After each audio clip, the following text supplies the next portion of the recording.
राजीव कुमार का कार्यकाल खत्म होने के बाद जिस प्रकार से ज्ञानेश कुमार की नियुक्ति नए चुनाव आयुक्त के रूप में की गई है, उस पर बहुत से गंभीर सवाल उठ रहे हैं। ज्ञानेश कुमार का चीफ इलेक्शन कमिश्नर के तौर पर कार्यकाल साल 2029 में खत्म होगा, जब देश में लोकसभा चुनाव की तैयारी पूरे जोर शोर से चल रही होगी। ज्ञानेश कुमार की नियुक्ति the chief election commissioners and other election commissioners act 2023 के तहत हुई है, जिसको अभी सुप्रीम कोर्ट में चैलेंज किया गया है। इस एक्ट को संसद से पास कराकर सरकार ने इलेक्शन कमीशन को नियुक्त करने वाले कमेटी से चीफ जस्टिस ऑफ इंडिया को बाहर कर दिया और उनके जगह पर एक केंद्रीय मंत्री को शामिल कर लिया। चीफ जस्टिस को इस कमेटी से बाहर किए जाने को लेकर ही सरकार पर आरोप लग रहा है कि सरकार ने इलेक्शन कमीशन की नियुक्ति पर कब्जा पाने के लिए यह किया है और इससे चुनाव आयोग की पारदर्शिता और विश्वसनीयता खतरे में है। कल सुप्रीम कोर्ट में इस केस की सुनवाई के दौरान क्या कुछ हुआ और सरकार के वकील सॉलिसिटर जनरल तुषार मेहता ने ज्ञानेश कुमार को बचाने के लिए सुप्रीम कोर्ट में क्या कुछ कहा, बताएंगे आपको इस वीडियो में। तो वीडियो को अंत तक जरूर देखिएगा।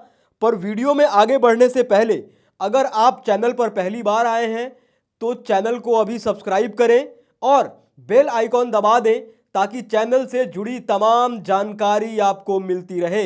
इस केस की सुनवाई एन कोटेश्वर सिंह और जस्टिस सूर्यकांत की बेंच कर रही है और इस केस को सुनवाई के लिए 41 नंबर पर लिस्ट किया गया था, पर प्रशांत भूषण ने सुबह ही बेंच से कहा कि इस केस को प्रायोरिटी बेसिस पर पहले सुना जाए। पर सरकार के वकील तुषार मेहता ने जस्टिस सूर्यकांत और जस्टिस एन कोटेश्वर सिंह की पीठ के समक्ष कहा कि वे आज दिन भर संविधान पीठ के समक्ष संवैधानिक महत्व के मामले से संबंधित याचिकाओं की सुनवाई में व्यस्त हैं, इसलिए इस सुनवाई को टाल दिया जाए। सॉलिसिटर जनरल तुषार मेहता ने जब संविधान पीठ के समक्ष सरकार का पक्ष रखने में अपनी व्यस्तता की वजह से किसी और दिन सुनवाई टालने की बात कही, तो प्रशांत भूषण ने कहा कि सॉलिसिटर जनरल की व्यस्तता की वजह से किसी भी मुकदमे की सुनवाई नहीं टाली जानी चाहिए। सरकारी पैनल में 17 और अधिकारी भी हैं।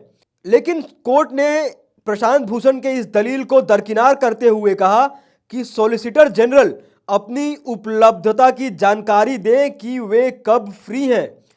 कोर्ट उसी अनुरूप आगे बढ़ेगी। कोर्ट ने सॉलिसिटर जनरल से कहा कि आप फ्री होकर बताएं। हम देखते हैं संविधान पीठ चूंकि दिन भर चलने की संभावना है, लिहाजा संभव है कि अगली तारीख ही लगे। मतलब यह है कि तुषार मेहता ने सरकार द्वारा नियुक्त किए गए चीफ इलेक्शन कमिश्नर की केस में सुनवाई के लिए अगली तारीख ले ली है और इस दिन इस केस की सुनवाई नहीं हो पाई। इस केस में पैरवी कर रहे वकीलों ने दलील भी दी कि केस की सुनवाई जल्दी की जाए, पर सुप्रीम कोर्ट में इस सुनवाई को अगले तारीख के लिए टाल दिया गया है।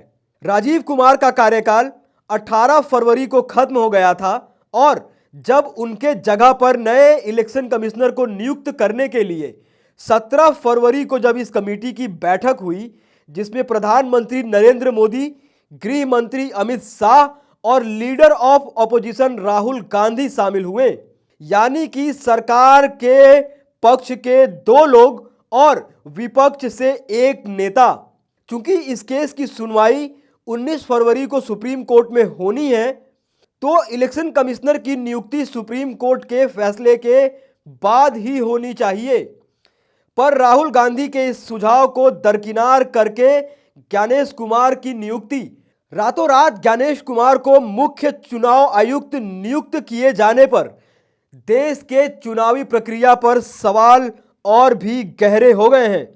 पहले तो राजीव कुमार के पूरे कार्यकाल के दौरान चुनाव आयोग की भूमिका और चुनावी प्रक्रिया को लेकर सवाल उठते रहे।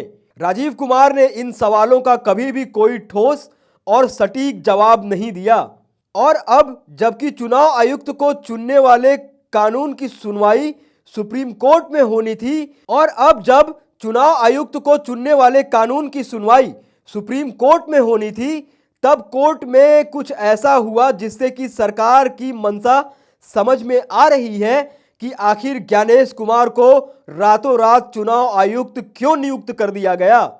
और जिस प्रकार से सॉलिसिटर जनरल तुषार मेहता ने कोर्ट से ज्ञानेश कुमार की नियुक्ति को अभी के लिए फिलहाल बचा लिया है, क्योंकि सुप्रीम कोर्ट में इस केस की सुनवाई टल चुकी है। दोस्तों, आप इस पूरे मामले पर क्या सोचते हैं, क्या राय रखते हैं? अपनी राय टीका टिप्पणी कमेंट बॉक्स में जरूर लिखें। बाकी ऐसी तमाम खबरों के लिए देखते रहिए देश नीति। धन्यवाद।